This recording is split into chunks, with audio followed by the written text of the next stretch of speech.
Astaghfirullah. Assalamualaikum warahmatullahi wabarakatuh.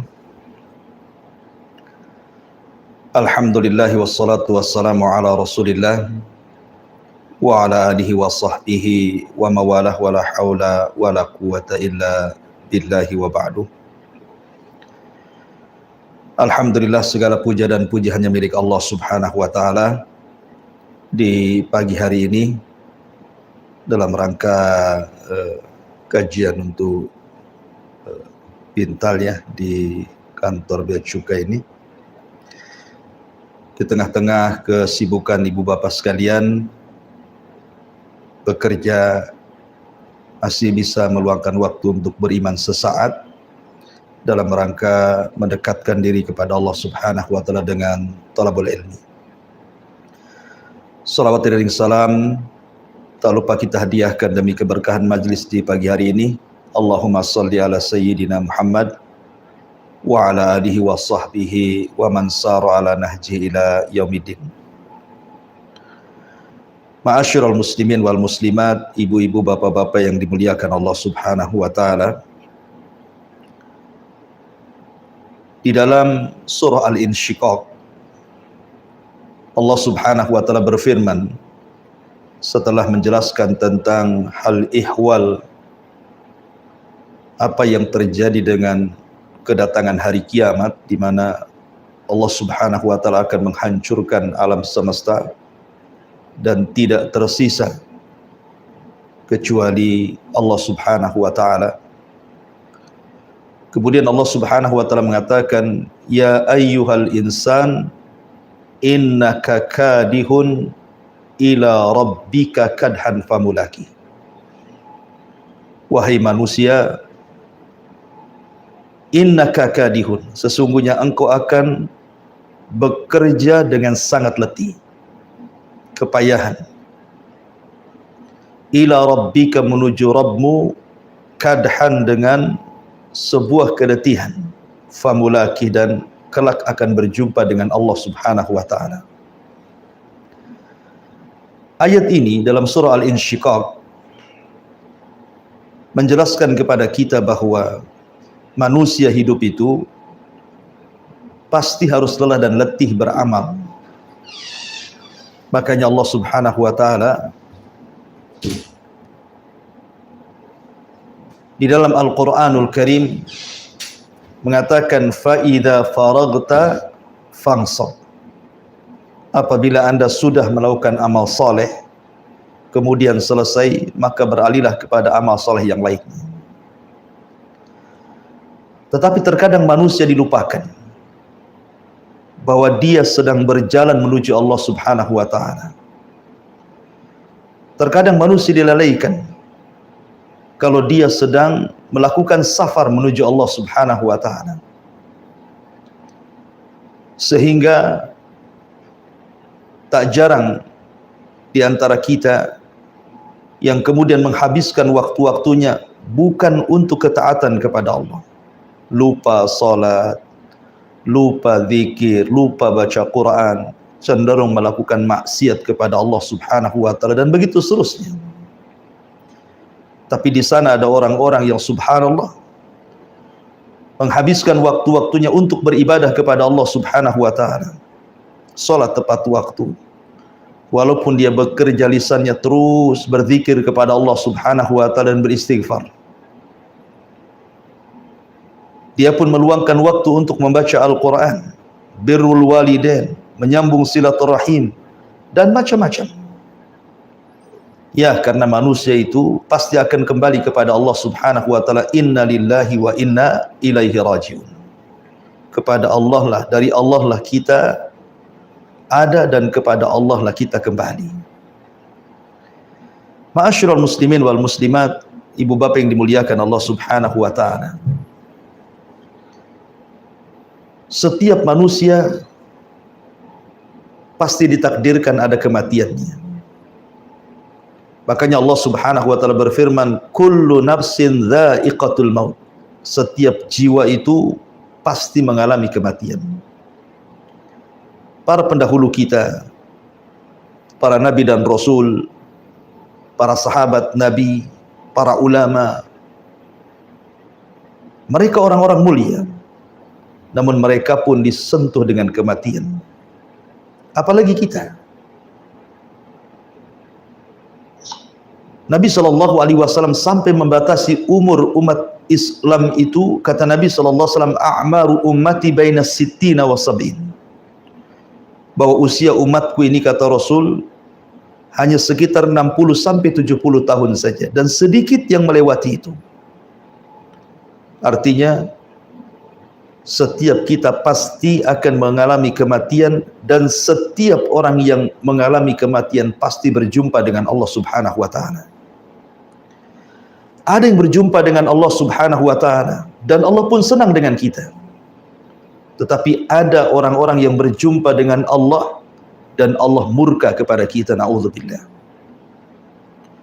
Nabi SAW sampai mengatakan, man ahabba liqa Allah ahabba Allahu liqa'ah, wa man kariha liqa Allah kariha Allahu liqa'ah.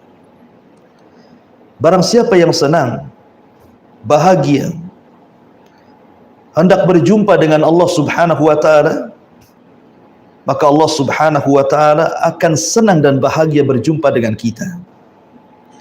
Tapi barang siapa yang benci berjumpa dengan Allah Subhanahu wa taala, maka Allah pun akan murka dan tidak suka berjumpa dengan kita.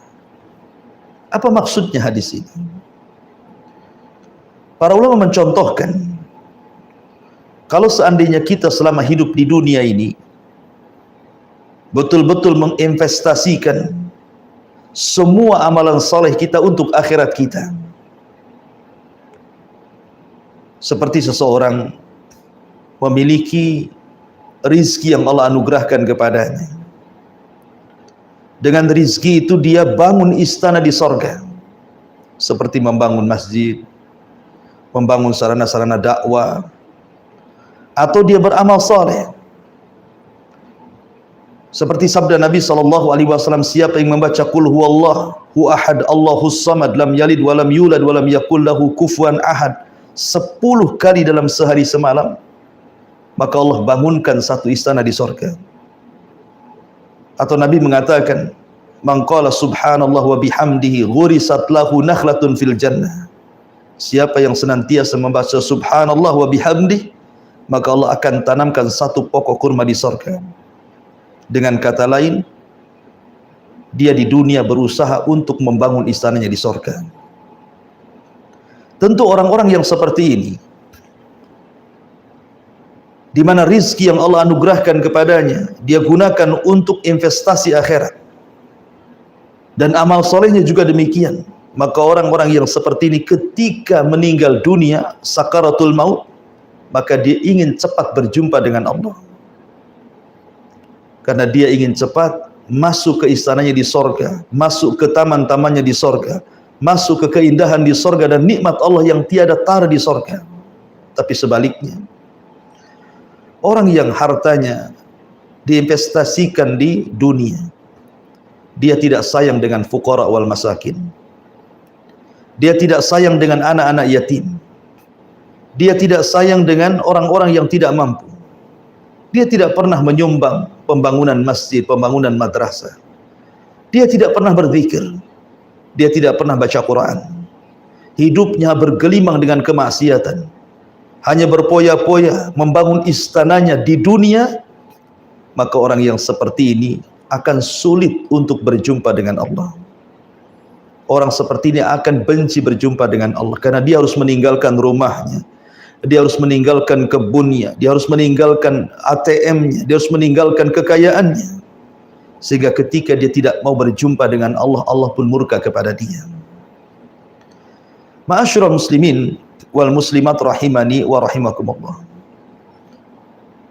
Sehingga ketika Allah katakan, ya ayyuhal insan innaka kadihun ila rabbika kadhan famulaki, bahwa setiap manusia pasti berjumpa dengan Allah. Perjumpaan kita dengan Allah itu ada di 4 tempat. 2 di dunia dan 2 di akhirat. Siapa yang sering berjumpa Allah di dunia, maka dia akan sering berjumpa dengan Allah di akhirat. Siapa yang tidak sering berjumpa dengan Allah di dunia, maka jangan harap dia bisa berjumpa Allah di akhirat. Pertama, perjumpaan kita dengan Allah di dunia saat kita sholat. Itulah kita sedang bermunajat dengan Allah. Itulah kita sedang berjumpa dengan Allah subhanahu wa ta'ala. Makanya kalau anda melaksanakan salat, kemudian dalam salat anda membaca suratul Fatihah, ketahuilah bahwa surah Al-Fatihah yang kita baca itu ada jawabannya, dan Allah yang menjawabnya. Apabila anda membaca di dalam salat anda, Alhamdulillahi Rabbil Alamin, maka Allah subhanahu wa ta'ala akan jawab, Hamidani Abdi, hambaku sedang memujiku. Apabila anda membaca Bismillahirrahmanirrahim, Alhamdulillahi Rabbil Alamin, Ar-Rahmanir Rahim, maka Allah katakan, Athna alayya abdi, hambaku sedang mengagungkan diriku. Dan apabila anda katakan Maliki Yaumiddin, maka Allah subhanahu wa ta'ala akan menjawab, Majjadani abdi, hambaku sedang membesarkan diriku, dan begitu seterusnya. Dan di dalam salat, dalam kondisi yang paling dekat kita dengan Allah adalah saat kita sujud. Karena sujud itu perendahan diri yang luar biasa antara kita kepada Khaliqnya. Makanya karena salat adalah munajatnya kita dengan Allah, kita sedang berjumpa dengan Allah subhanahu wa ta'ala, maka jangan pernah tinggalkan salat, terutama salat wajib. Kalau bisa kita tambah dengan salat-salat sunnah. Sampai-sampai Nabi SAW mengatakan, waju'ilat qurratu ainin li fis salati, dan Allah jadikan penyejuk mata untukku adalah salatku. Bahkan dia mengatakan kepada Bilal, ya Bilal arihna bis salat, wahai Bilal, marilah kita istirahat dengan Allah, marilah kita beristirahat dalam salat supaya kita bisa berjumpa dengan Allah subhanahu wa ta'ala. Jadi salat itu adalah perjumpaan kita di dunia. Maka siapa yang banyak melaksanakan salat, baik wajibnya atau yang sunnahnya, maka dia akan banyak berjumpa dengan Allah di akhirat. Maka jangan pernah tinggalkan salat. Kemudian yang kedua, perjumpaan kita dengan Allah saat ruh kita dicabut oleh malaikat. Dalam hadis Bara bin Azib radhiyallahu anhu, ketika ruhnya seorang mukmin itu dicabut, maka ada 3 para malaikat utusan Allah yang datang. Satu membawa kain kafan, satu membawa hanut minyak wangi dari sorga, dan satu membisikkan di telinganya dengan bisikan yang indah. Ketika ruh sudah dicabut dari badan kita lewat mulut kita, kemudian diletakkan di kain kafan, kemudian diangkat oleh para malaikat ke langit, kemudian dibukakan pintu pertama, kedua, ketiga, keempat, sampai ketujuh, maka ruh akan dihadapkan kepada Allah subhanahu wa ta'ala. Itulah perjumpaan kedua. Ruh ini akan dihadapkan ke hadapan Allah dengan catatan yang mengikutinya. Maka Allah subhanahu wa ta'ala katakan, angkat catatannya, letakkan di tempat yang paling tinggi di sorga, dan kembalikan ruhnya ke dalam jasadnya. Maka ruh itu setelah berjumpa dengan Allah, kemudian dikembalikan ke dalam jasadnya. Setelah berjumpa dengan jasadnya, maka datang malaikat Munkar dan Nakir bertanya, siapa Rabbmu, siapa nabimu, dan apa agamamu. Tapi karena dia seorang mukmin, dia mampu menjawab dan mengatakan, Allah Rabbku, Muhammad nabiku, dan Islam agamaku. Maka ketika itu dikatakan kepadanya, an sadaqa abdi, hambaku telah benar, bentangkan pintu dari sorga, hantar makanan dari sorga, hantar pakaian dari sorga. Kemudian datang orang yang indah, yang tampan, kemudian bercerita sampai akhirnya menjadi temannya di kuburannya, dan tidak sadar kiamat sudah dibangkitkan. Ini yang kedua. Yang ketiga, perjumpaan kita dengan Allah subhanahu wa ta'ala saat kita berada di padang mahsyar.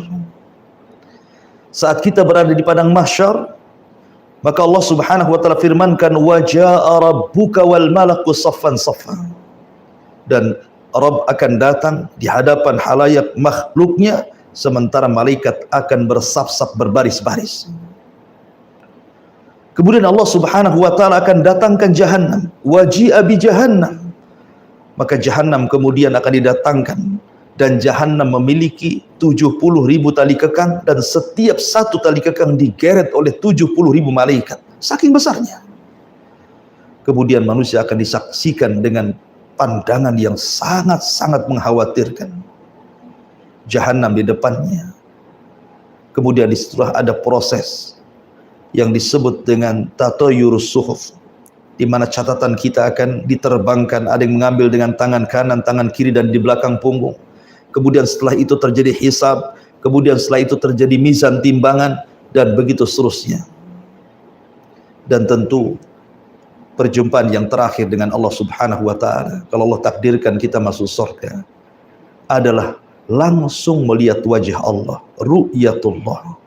Dan ini kenikmatan yang tidak ada bandingannya di surga. Ketika Allah Subhanahu wa taala berbicara kepada penduduk surga, di balik tabir dan tabirnya Allah Subhanahu wa taala cahaya, maka Allah mengatakan, saluni ma syi'tum fahada yaumun mazid. Mintalah kepadaku, ini hari tambah nikmat untuk kalian. Maka penduduk surga mengatakan, ya Rabb, alam tubayyid wujuhana wa tudkhilanal jannah wa tubaiduna anin nar. Bukankah engkau sudah memutihkan wajah-wajah kami? Bukankah engkau sudah masukkan kami ke surga? Bukankah engkau sudah mengeluarkan kami dari neraka? Sudah cukup ya Rabb.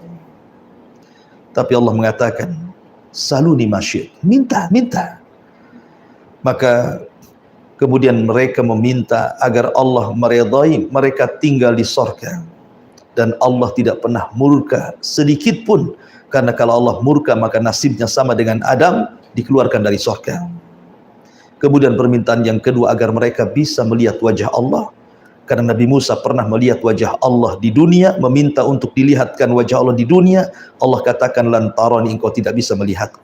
Akhirnya kemudian Allah singkap tabirnya, dan tabir Allah cahaya. Tiba-tiba semua penduduk surga melihat Allah Subhanahu wa taala. Mereka mengatakan, demi Allah, tidak ada kenikmatan yang lebih besar dibandingkan ru'yatullah, melihatnya kita kepada Allah Subhanahu wa taala. Maka barang siapa yang selalu berjumpa dalam salat di dunia, maka di akhirat kelak di surga kita paling sering berjumpa dan melihat wajah Allah Subhanahu wa taala. Ma'asyiral muslimin wal muslimat, ibu-ibu yang dirahmati Allah Subhanahu wa taala, dan juga bapak-bapak yang dimuliakan Allah Subhanahu wa taala. Ini penafsiran yang pertama dari kalimat al-mulaki, famulaki, bahwa kita akan berjumpa dengan Allah. Tapi ada sebagian para ulama mengatakan bahwa kalimat famulaki, bahwa kita akan berjumpa dengan amalan kita.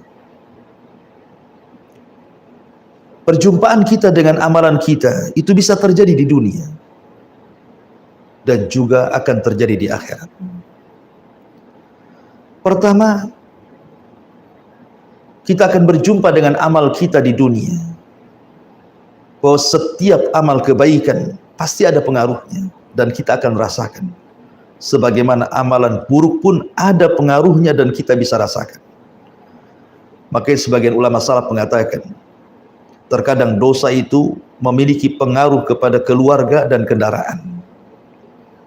Sehingga kalau seandainya kita diuji, anak kita nakal, kemudian suami istri sering bertengkar, atau ada masalah dengan keluarga, berarti ada masalah dengan amal kita. Atau seandainya Anda diberikan kendaraan asli rusak saja, asli mogok terus, bolak-balik masuk bengkel, tidak berkah kendaraannya, berarti ada masalah dengan amalan kita. Sebab kalau amalan kita baik, pasti Allah akan berkahi keluarganya, Allah berkahi anak-anaknya, Allah berkahi orang tuanya, Allah berkahi tetangganya, bahkan Allah berkahi juga sampai kepada kendaraannya. Tapi kalau seandainya kita suka maksiat kepada Allah Azza wa Jalla, maka terkadang pengaruh maksiat itu menjadikan anak-anak menjadi nakal, pasangan suami istri bertengkar dan akhirnya berakhir dengan perceraian, bermasalah, bertengkar selalu dengan tetangganya, kendaraan asik bolak-balik mogok dan rusak dan begitu seterusnya. Karena amalan itu bisa kita rasakan ada di dunia hasilnya. Dan Anda bisa coba Anda 1 bulan ini betul-betul tutup keran maksiat, buka keran ibadah, buka keran amal saleh, maka Anda akan merasakan kelezatan hidup di dunia ini. Tapi kalau sebaliknya, Anda buka keran maksiat dalam 1 bulan, maka kehidupan Anda tidak akan pernah tenang. Saya garanti tidak akan pernah tenang, karena maksiat itu membawa pengaruh keburukan. Kemudian yang kedua, amalan juga akan menjumpai kita saat kita berada di alam barzakh. Ketika tiba-tiba orang yang dimasukkan ke dalam kuburan hidup sendirian di kuburan. Ibu bapak yang dimuliakan Allah Azza wa Jalla, kalau seandainya Anda hidup sendiri di kamar, dikurung, tidak bisa keluar 1 bulan saja, tentu Anda akan suntuk luar biasa, bosan. Apalagi tidak ada hiburan, tidak ada TV, tidak ada handphone, tidak ada apa-apa, hanya suruh berdiri duduk dalam ruangan 1 bulan saja, mungkin Anda stres. Macam mana orang yang masuk kuburan sendirian dalam kuburan, menunggu kiamat dibangkitkan? Coba Anda renungkan. Anda tidak ada kawan di situ, sendirian dalam kuburan, menunggu kiamat. Sementara orang yang meninggal sejak zaman Adam sampai hari ini, kiamat tidak dikiamat-kiamatkan. Atau dari zaman Nabi SAW meninggal sampai hari ini, kiamat pun tidak kunjung datang. Berapa lama dia harus tinggal di kuburan? Tetapi bagi orang-orang yang beriman, tiba-tiba datang seorang yang tampan, seseorang yang wangi, seseorang yang menyenangkan, seseorang yang ganteng, mengasihkan, tiba-tiba datang. Kemudian ngajak bicara, ngajak ngobrol. Kemudian tanpa sadar tiba-tiba kiamat dibangkitkan. Dan orang ini memberitahu bahwa Allah sudah memerintahkan Israfil untuk meniupkan sangkakalanya. Dia sangka di kuburan dia itu sudah lama, baru sebentar, padahal sudah lama. Maka dia pun mengatakan, Ya Rabb, aqimis sa'ah, ya Rabb, tegakkan kiamat, tegakkan kiamat. Karena saya bisa kembali, biar saya bisa kembali menemui keluargaku, istanaku, dan hartaku, maksudnya di surga. Tapi kalau dia tidak beriman, banyak melakukan dosa, banyak melakukan maksiat, justru temannya adalah orang yang paling buruk, yang tuli, yang buta, yang menyeramkan, yang di tangannya ada gada yang setiap hari memukul kita. Seandainya kita dalam ruangan tidak disiksa pun kita sudah boring, apalagi dihadapkan dengan orang yang menyiksa kita dalam ruangan itu. Dan itulah gambaran yang akan terjadi dalam kuburan, na'udzubillah. Kemudian kelak di padang mahsyar, kita pun akan menjumpai amalan kita. Ketika Allah Subhanahu wa ta'ala kemudian terbangkan catatan-catatan amal kita, maka ada orang yang mengambil dengan tangan kanannya, dengan tangan kirinya, di balik punggungnya, dan itu menunjukkan bahwa seseorang akan mengetahui dan mendapatkan amalannya. Bahkan ketika ditimbang, kalau seandainya catatan kebaikannya yang berat, maka timbangan itu akan memberatkan dirinya. Tapi kalau ringan, maka Allah mengatakan, fa amma man thaqulat mawazinu fa huwa fi isyatir radiyah wa amma man khaffat mawazinu fa ummu hawiyah wa ma adraka ma hiya narun hamiyah. Kalau timbangannya baik, maka dia akan diberikan kehidupan yang layak, yang diridhai Allah, dia dimasukkan ke dalam surga. Tapi kalau timbangan baiknya ringan, timbangan buruknya berat, maka dia akan dimasukkan ke neraka hawiyah. Dan tentunya amalan akan kita dapati di 2 tempat. Kalau Anda melakukan amal baik, maka Anda pantas mendapatkan surga. Tapi kalau Anda beramal dengan amal keburukan, maka tentu pantas bagi Anda masuk neraka. Wa man ya'mal mithqala dzarratin khairan yarah wa man ya'mal mithqala dzarratin syarran yarah. Wallahu a'lam bishawab. Ini yang bisa saya sampaikan materinya. Kita buka tanya jawab saja. Silahkan di antara para jamaah, ibu bapak yang dimuliakan Allah Azza wa Jalla, yang kepengen bertanya, silahkan bertanya. Wallahu a'lam bishawab. Saya kembalikan kepada moderator, falyatafaddal mashkura. Jazakallahu khairan katsiran. Alhamdulillah telah disampaikan materi kajian Pindal Muslim oleh Ustadz Abu Mairah. Selanjutnya kita masuk pada sesi tanya jawab kepada para peserta bintal. Apabila terdapat pertanyaan, kami persilahkan.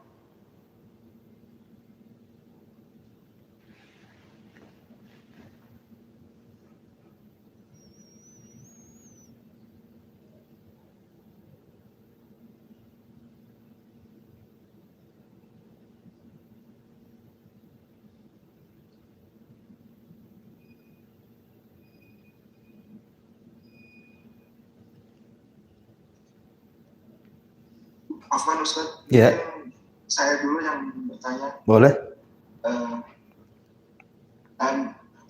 Tadi kan dijelaskan dalam materi bahwasanya salah satu pertemuan kita dengan Allah itu ketika sholat.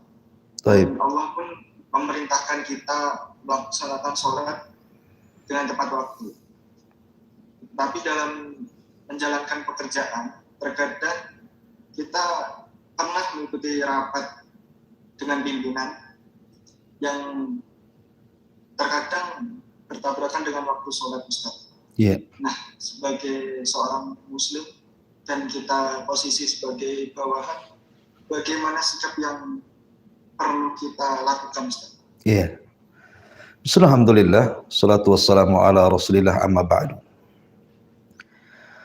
Terkadang sadar ataupun tidak kita ini lebih mengagungkan makhluk dibandingkan penciptanya.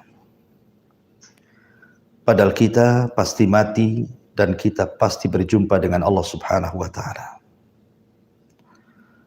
Apabila datang pimpinan, terkadang mungkin pimpinan dari pusat datang kemari, semua sibuk.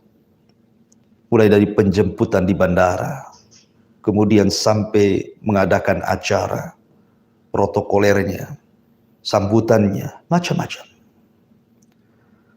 Tetapi ketika undangan itu datang dari Allah Subhanahu wa ta'ala, Allah yang datang kepada kita. Contoh saja, hadis Nabi SAW, yanzilu Rabbuna ila sama'i dunya fi kulli thuluthil lailil akhir wa dhalika kulla lailatin. Allah itu turun pada sepertiga malam akhir ke langit dunia, menjumpai kita hamba-hambanya. Kemudian Allah berfirman kepada kita pada sepertiga malam akhir, man yad'uni fa'astajibalah, wa man yas'aluni fa'u'tiyah, wa man yastaghfiruni fa'aghfiralah. Siapa yang berdoa aku kabulkan, siapa yang minta aku berikan, siapa yang minta ampun ku ampuni dosa-dosanya. Siapa di antara kita yang ketika Allah datang di sepertiga malam menawarkan pengabulan doa, permintaan dan juga ampunan, di antara kita bangun di sepertiga malam kemudian menyambut Allah Subhanahu wa ta'ala? Ternyata hanya sedikit orang-orang yang dirahmati Allah yang mau menyambut Allah dengan tahajud, dengan witir, dengan baca Quran di tengah malam. Lah itu satu gambaran terkadang kita ini masih lebih mengagungkan makhluk dibandingkan mengagungkan Sang Pencipta. Padahal Allah menawarkan dunia, menawarkan surga dengan segenap isinya. Adapun makhluk ini paling menyediakan dunia itu